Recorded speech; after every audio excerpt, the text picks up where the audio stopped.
بسم اللہ الرحمن الرحیم۔ السلام علیکم ورحمۃ اللہ وبرکاتہ۔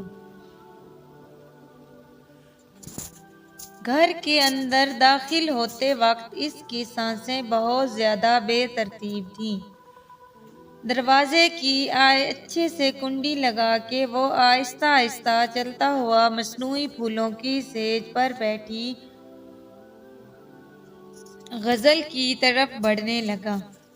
بہت زیادہ رگڑ کر شیو کرنے کی وجہ سے اس کے گال مزید پچکے ہوئے لگ رہے تھے۔ میٹرک فیل اقبال عرف بالی کو ابھی تک یقین ہی نہیں آ رہا تھا کہ جو کچھ وہ دیکھ رہا ہے واقعی حقیقت ہے یا پھر خواب۔ ابھی پچھلے مہینے تک اس کی شادی کے کوئی آثار نہیں تھے۔ بالی کے والدین فوت ہو چکے تھے۔ اس کی پرورش دادی نے کی تھی۔ غزل اسی گاؤں کی رہنے والی تھی، مگر بچپن ہی سے اس کے والدین شہر چلے گئے تھے، اس لیے وہ وہیں پر پلی بڑھی تھی۔ بالی سے ان کی رشتہ داری نہ ہونے کی وجہ سے ان کے گھر آنا جانا بالکل نہیں تھا۔ سال میں ایک آدھ بار وہ گاؤں آتی تھی۔ چونکہ غزل کے سارے رشتہ دار گاؤں میں رہتے تھے، یہیں کا رہائشی ہونے کی وجہ سے بالی نے اکثر اسے اپنی کزنوں کے ہمراہ کھیتوں وغیرہ کی سیر کرتے ہوئے دیکھا تھا۔ وہ بلا شبہ بہت حسین اور معصوم سی تھی۔ اسے دیکھ کر گاؤں کیا شہر کے لڑکے بھی اپنانے کے لیے تیار ہو جاتے۔ سننے میں یہی آیا تھا کہ اسے ڈاکٹر بننے کا بہت شوق تھا۔ ایف ایس سی میں ٹاپ کے نمبر حاصل کرنے کے باوجود انٹری ٹیسٹ میں اس کا میرٹ نہ بن سکا، جس کی وجہ سے ڈاکٹر بننے کا سپنا ادھورا رہ گیا تھا۔ کچھ دن پہلے غزل کے ابا بالی کی دادی کو آ کر ملے اور اپنی اکلوتی بیٹی کا رشتہ بالی سے کرنے کی خواہش کا اظہار کیا۔ پہلے تو دادی کو سمجھ نہیں آیا کہ غزل کا باپ ماسٹر بشیر کیا کہہ رہا ہے، کیونکہ لفنگس سے بے وقوف بالی کے ساتھ شہر کی لڑکی تو کجا گاؤں کی ان پڑھ شبانہ بھی بیاہ کے لیے تیار نہ ہوتی۔ کہاں پڑھی لکھی بہت حسین غزل کا رشتہ آ گیا تھا۔ جب یہ بات بالی کو پتہ چلی تو جب تک دادی نے لڈو اس کے منہ میں نہیں ڈالا وہ منہ کھولے دادی کو سکتے کی حالت میں دیکھتا رہا تھا۔ دادی، تجھے میرے مرے ہوئے ابا کی قسم، یہ جو تو کہہ رہی ہے کوئی مذاق تو نہیں ہے؟ بالی نے دوبارہ تصدیق چاہی۔ تیرے ابا کیا، تیرے دادا جان کی قسم، اس کا ابا خود کہہ کے گیا ہے۔ دادی اپنے پوپلے منہ سے کھلکھلا کے ہنستے ہوئے بولی۔ یہ سن کر بالی نے دھمال کے انداز میں ناچنا شروع کر دیا۔ جب یہ بات گاؤں والوں کو پتہ چلی تو ہر کسی کا منہ کھلا کا کھلا رہ گیا تھا۔ کسی کو یقین ہی نہیں آ رہا تھا کہ ماسٹر بشیر کو ایسا کیا نظر آیا جو اس نے اپنی اکلوتی بیٹی کا رشتہ اس کے ساتھ طے کر دیا۔ گاؤں کے چودھری رب نواز کے بیٹے کو جب یہ بات پتہ چلی تو اس نے ایڑی چوٹی کا زور لگایا کہ کسی طرح ماسٹر اپنی بیٹی کا رشتہ اس کے ساتھ کر دے۔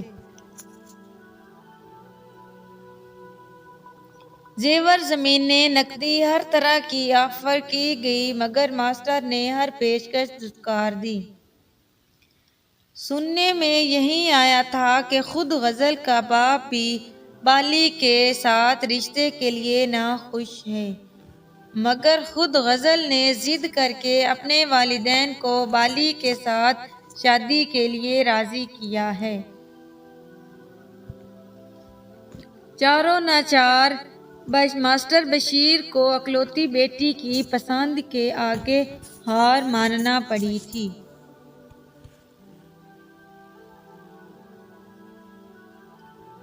اس وقت دلہن کے روب میں سجی سنوری غزل کے پاس جاتے ہوئے بالی کے ہاتھ کانپ رہے تھے۔ بیڈ کے آخری سرے پر بیٹھتے وقت وہ بہت زیادہ ڈرا ہوا لگ رہا تھا۔ اس کی مشکل خود غزل نے گھونگھٹ اٹھا کے حل کر دی تھی۔ پہلی نظر میں ہی بالی کو اپنا آپ بہت کمتر لگنے لگا۔ کہاں وہ کانچ کی نازک سی گڑیا اور کہاں یہ گنوار سا بالی۔ غزل جی آپ پانی پئیں گی؟ گھبراہٹ میں اور تو کچھ سمجھ نہیں آیا وہ پانی لینے کے لیے اٹھنے لگا، مگر غزل نے آگے بڑھ کر اس کا ہاتھ پکڑ لیا۔ اقبال، مجھے پانی نہیں چاہیے، میں تم سے کچھ اور مانگنا چاہتی ہوں۔ جھیل سی آنکھوں میں التجا تھی۔ وہ اس کی نظروں کی تپش سہ نہ پایا اور جلدی سے نگاہیں جھکا لیں۔ چند لمحے موت سی خاموشی میں گزر گئے، بالآخر غزل نے سکوت توڑا۔ تم مجھ سے یہ نہیں پوچھو گے کہ میں نے شادی کے لیے تمہارا انتخاب کیوں کیا؟ میں چاہتی تو چودھری کے بیٹے کے ساتھ شادی کر لیتی، مگر پورے گاؤں میں تم مجھے سب سے زیادہ قابل اعتبار لگے ہو۔ تمہارے ساتھ شادی کا فیصلہ میں نے بہت سوچ سمجھ کے کیا ہے۔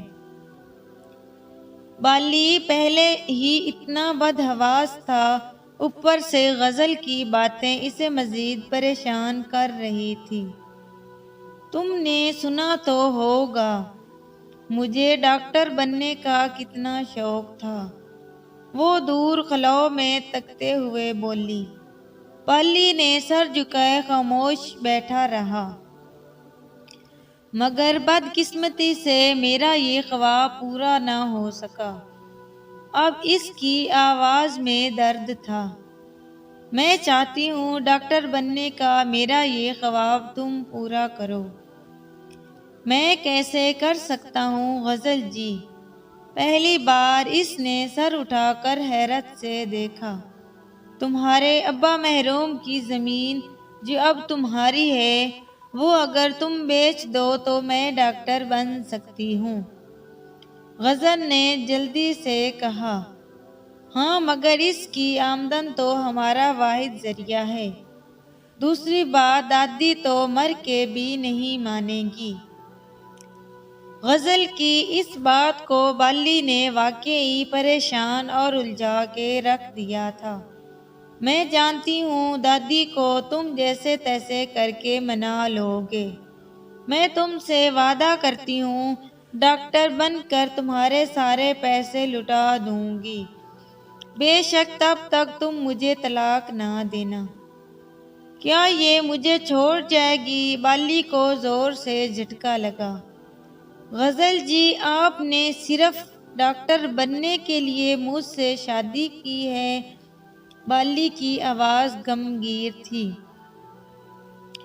تمہارے ساتھ شادی میں نے ایک جوا سمجھ کے کھیلی ہے، یہ اب تمہارے اوپر منحصر ہے۔ یا تو تم زبردستی کر کے پوری زندگی مجھے گھٹ گھٹ کر مرنے کے لیے چھوڑ دو، یا میرے خواب کو پورا کرنے میں میری مدد کرو۔ غزل کے اس مطالبے نے بالی کو عجیب سے دوراہے پہ کھڑا کیا۔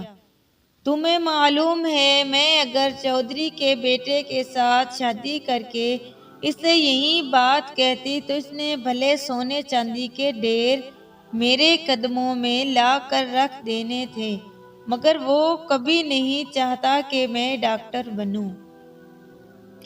میری ساری امیدیں اب تم سے وابستہ ہیں۔ پلیز میرے خوابوں کو ٹوٹنے سے بچا لو، ورنہ میں مر جاؤں گی۔ غزل کی آنکھوں میں آنسو تھے۔ اللہ نہ کرے غزل جی آپ ایسی باتیں نہ کریں، بالی نے تڑپ کر کہا، میں ضرور آپ کے لیے کچھ نہ کچھ کروں گا۔ یہ کہہ کر وہ اٹھ کر کمرے سے باہر نکل گیا۔ اس کے جانے کے بعد غزل پرسکون ہو کر سو گئی۔ دوسرے دن صبح بالی کے لیے معمول سے بھاری تھی۔ ایک تو اسے ساری رات نیند نہیں آئی تھی، دوسرا غزل نے اس کی زندگی میں آ کر بھونچال برپا کر دیا تھا۔ وہ اس کی مدد کرنا چاہ بھی رہا تھا، مگر دکھ بھی ساتھ تھا کہ غزل نے اپنی منزل تک پہنچنے کے لیے اس کا استعمال کیا ہے۔ کچھ دنوں بعد اس نے ڈرتے ڈرتے دادی سے غزل کی خواہش کا ذکر کیا، جسے سن کر دادی کا غصہ آسمان سے باتیں کرنے لگا۔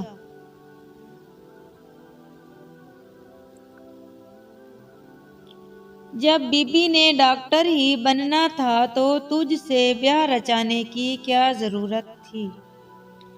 دادی نے تپ کر کہا۔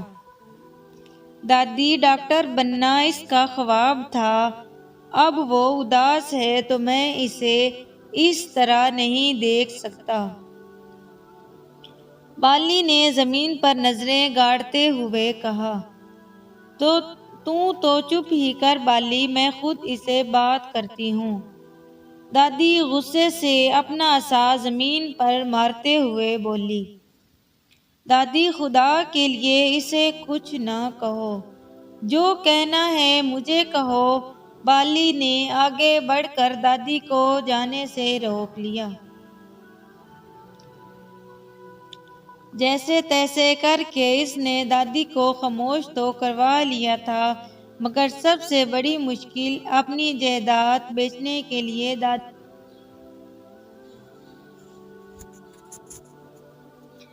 اپنی خاندانی زمینیں بیچنا، وہ بھی اس لڑکی کے لیے جس کا کوئی اعتبار ہی نہ ہو کہ کل کو وہ بالی کے ساتھ رہے گی بھی یا نہیں، دادی کے لیے آسان نہ تھا۔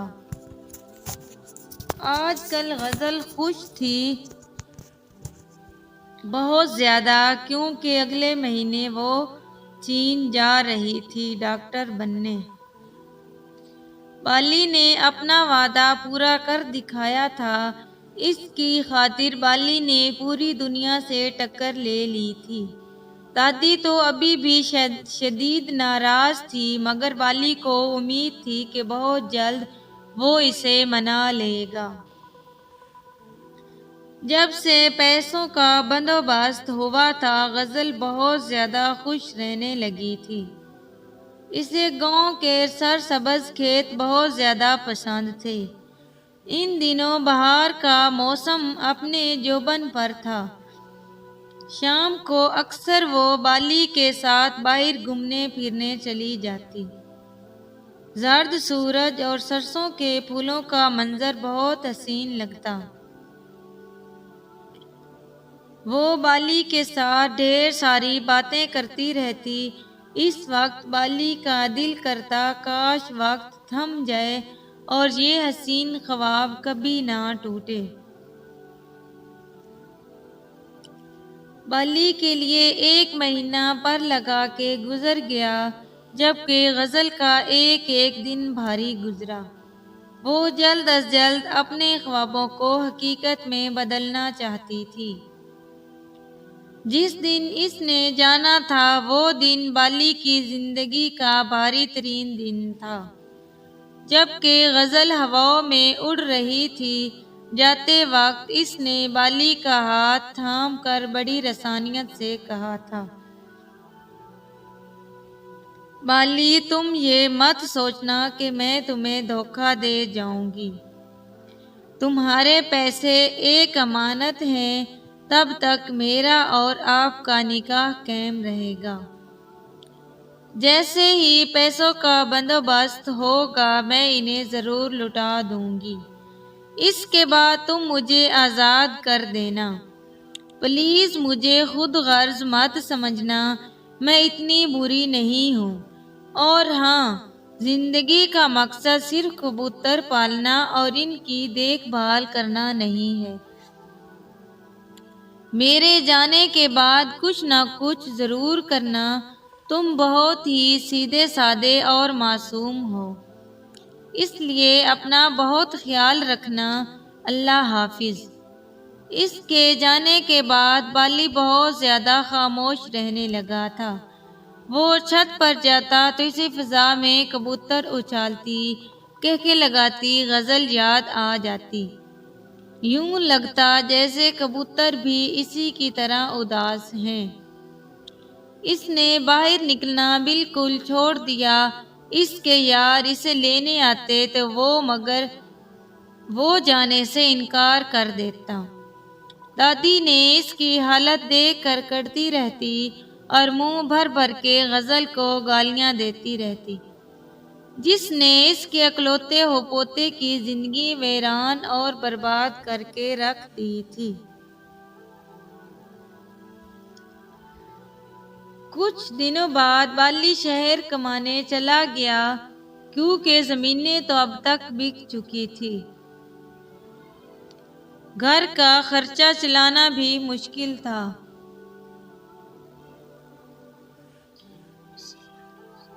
وہاں جانے کے بعد غزل بہت مصروف ہو گئی، وہ ہفتے 15 دن بعد اسے میسج کر دیتی اور اپنی مصروفیات وغیرہ کے بارے میں بتا دیتی،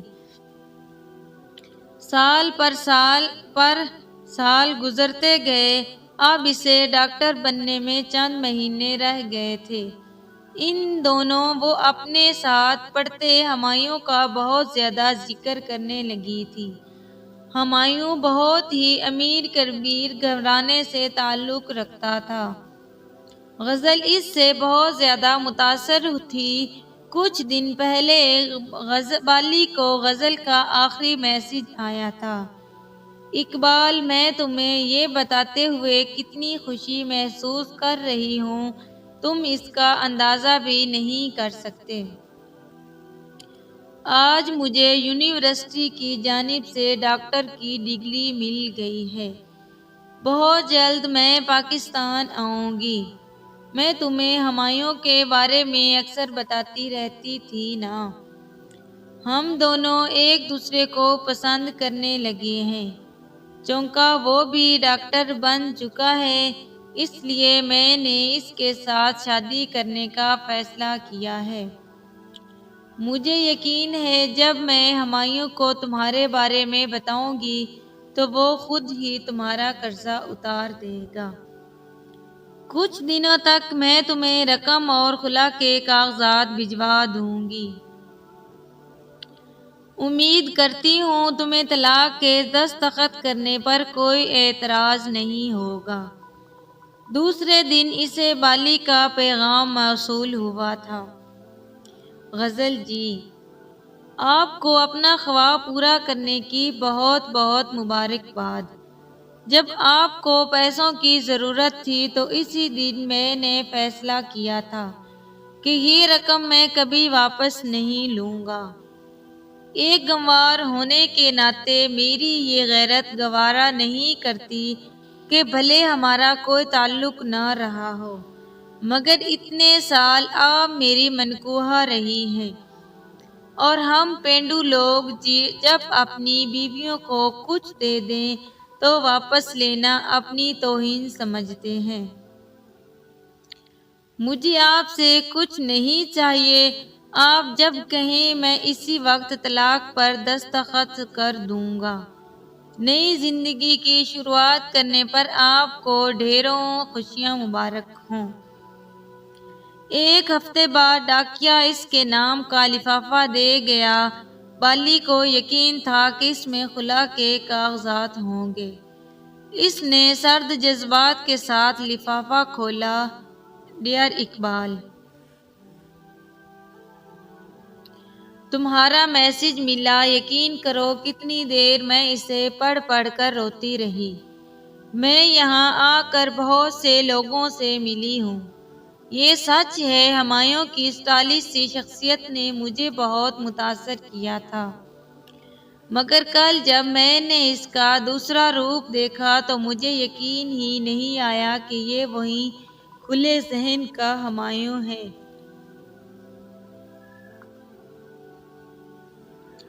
وہ تو کبھی ایک شادی شدہ لڑکی کے ساتھ زندگی گزارنے کے لیے سیریس ہی نہیں تھا۔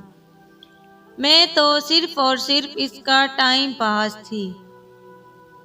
اس طرح کی دوستیاں تو اس کی دوسری لڑکیوں کے ساتھ بھی تھی۔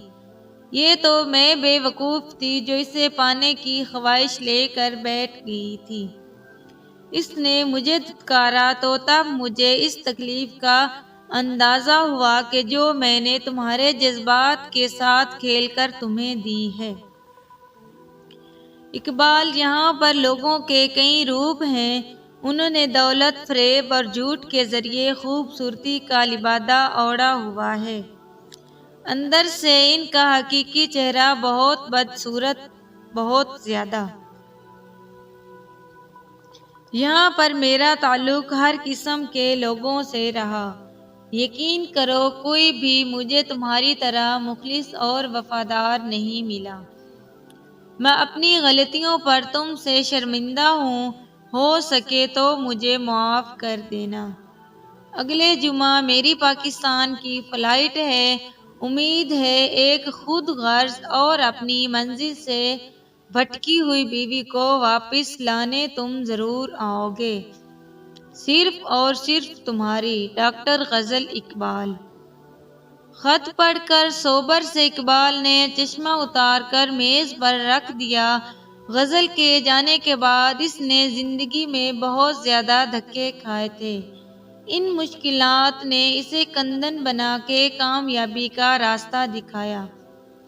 شہر کے سب سے بڑے شو روم کے مالک نے کبھی سوچا بھی نہیں تھا کہ غزل کے ساتھ یک طرفہ محبت اسے کمزور بنانے کی بجائے اتنا مضبوط کر دے گی کہ چند سالوں میں وہ دنیا کو اپنی مٹھی میں قابو کر لے گا۔ مہنگی ترین گاڑی میں سوٹڈ بوٹڈ سا اقبال ہاتھ میں پھول لے کر جب ایئرپورٹ پہنچا تو غزل ابھی تک باہر نہیں آئی تھی۔